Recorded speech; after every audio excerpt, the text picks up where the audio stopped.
You know the moment. It's 3 in the morning. You're deep asleep and then you feel it.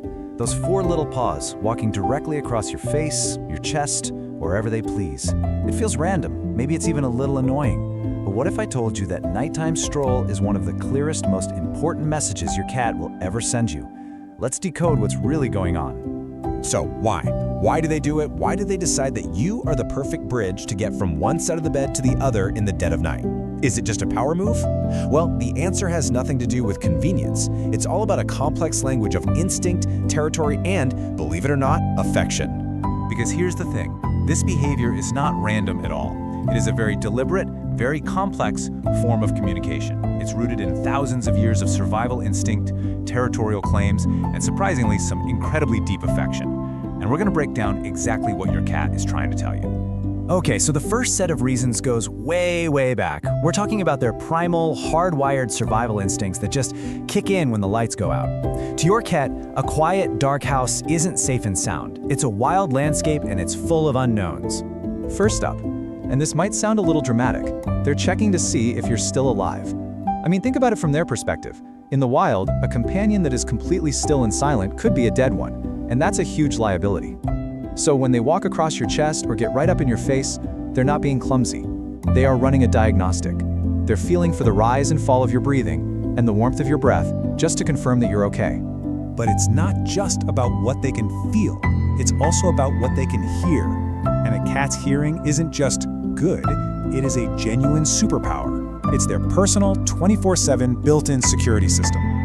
Just look at this comparison. We humans, our hearing taps out at around 20,000 hertz. A cat, they can hear all the way up to 64,000 hertz.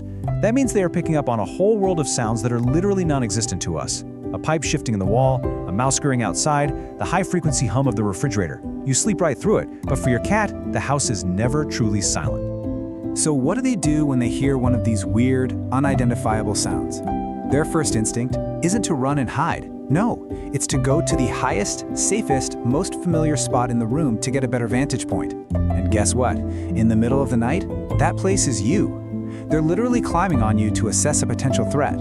Another primal driver is just pure biology. A cat's natural resting body temperature is actually higher than ours.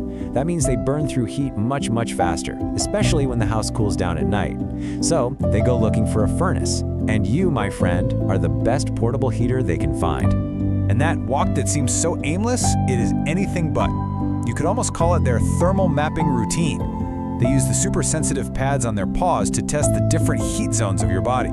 Starting with the legs, maybe testing the stomach, until they find the absolute warmest spot. And that's almost always your core.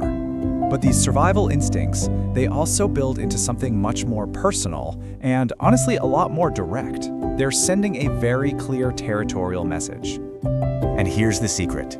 Cats have scent glands located in their paw pads. So when they physically walk across your body, they're not just walking from point A to point B. With every single step, they are leaving behind an invisible chemical signature that says, mine. Think about it like this.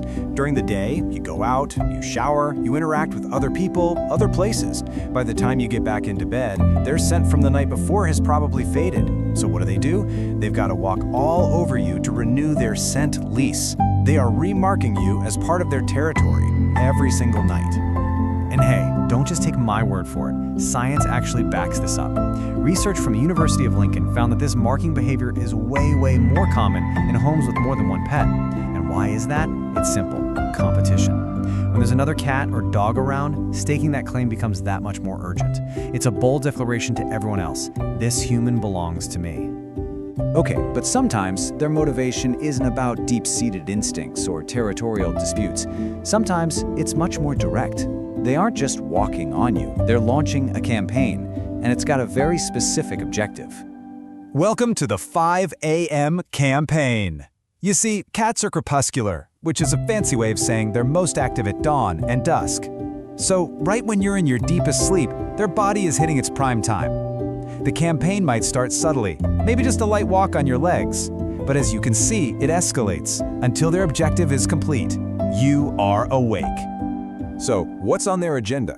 Well, it's usually one of two things. First, food. Their internal clocks are shockingly accurate, and they'll start the campaign nice and early to make sure you don't forget breakfast. Second, it could just be boredom. All that energy they didn't burn off yesterday needs an outlet. And just a little word of warning, if you get up and feed them, you are teaching them that this campaign works. But all of those other reasons, survival, territory, even food, they honestly pale in comparison to this last one. This one goes all the way back to the earliest moments of their life, and it's probably the most profound message they could ever send you. You've probably seen this before. That behavior that people lovingly call making biscuits. It's that slow, rhythmic pushing motion with their front paws that they often do right after they've walked on you and finally settled down. Now, this isn't just some quirky habit they picked up. It's a behavior that they learn when they are newborns. They knead against their mother's belly to stimulate the flow of milk. It is one of the very first, most essential actions of their entire life, and it's directly linked to comfort, nourishment, and absolute safety. And that behavior, it stays with them forever. So when your adult cat climbs onto you in the middle of the night and starts to knead, their brain is literally replaying one of its earliest and most powerful memories. They're doing it on you because your warmth, the rise and fall of your breathing, and the sound of your heartbeat, all of it combines to make you feel like the safest place they've ever known. In that moment, you feel like their mother. So what starts out as a simple, maybe even annoying, act of walking across you is actually this incredibly complex message. It's a survival check, it's a territorial claim, it's a wake-up call, and in its deepest form, it is the ultimate expression of trust and affection a cat can give. So the next time you feel those forepaws at 3 in the morning, what message are you going to hear? Will it be, "Are you okay?" Or, "You're mine?" Or maybe, "Wake up?" Or will it be that quiet whisper of, "You make me feel safe"?